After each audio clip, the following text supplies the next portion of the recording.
So what we want to go over today is another isometric hold for the ankles. We've talked a lot in the past and every day here at the gym and with the clients that your ankle is actually the weak link.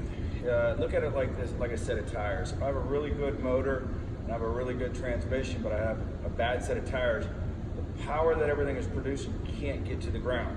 So if I have athletes that are all in here and they're squatting 300, 400, 500 pounds, very explosive athletes, but as they run, that ankle is dropping because the ankle can't hold, well then we have a slow athlete. The other side of it too is that angle, remember isometrics are trained in angles, we're working an angle.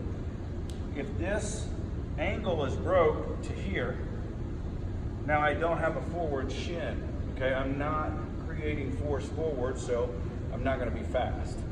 This one's not rocket science, okay? Literally, I don't have a single person that I went through this that didn't immediately feel something out of it, feel almost, their description is they're floating through the air as they create force. Some of the things though are very specifics. Again, we're working a shin angle for a sprint or for actually a takeoff. When we do, that shin and that knee has got to be down to the ground, okay, low. If I'm training this on my takeoff, then that's not working. Now maybe we're using this angle as we're already 6 or 7 steps in, we've accelerated up to top speed, now we're gonna run that top speed out, and maybe that you would work it there. But for today, what we're gonna work in this drill is about takeoff speed, first 3, 4, 5 steps. So what I want is that athlete to be high ankle, not here, up in that toe, and on the inside of that toe and that ball of the foot. We're gonna be here. This foot's gonna come off the ground and I'm gonna press as hard as I can for about 5 to 8 seconds, okay? And then press as hard as you can. Now, other leg is another 5 to 8 seconds. Come back to the other leg for 5 to 8 seconds. Come back to the other leg for 5 to 8 seconds. So you're gonna do each leg twice for 5 to 8 seconds. We're gonna step off. Now we wanna cue your athletes that when you take off running, remember this angle.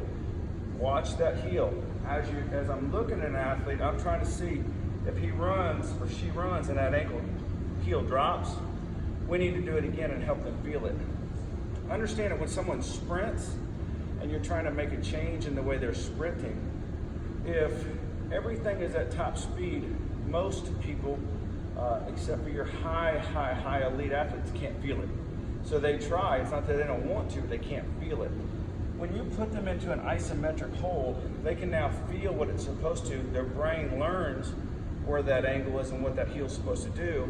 So when we put them back over here and tell them to sprint or to take off, they can actually feel it. You're gonna get a lot more out of your training if you'll just slow down and use ankle isometrics for your takeoff.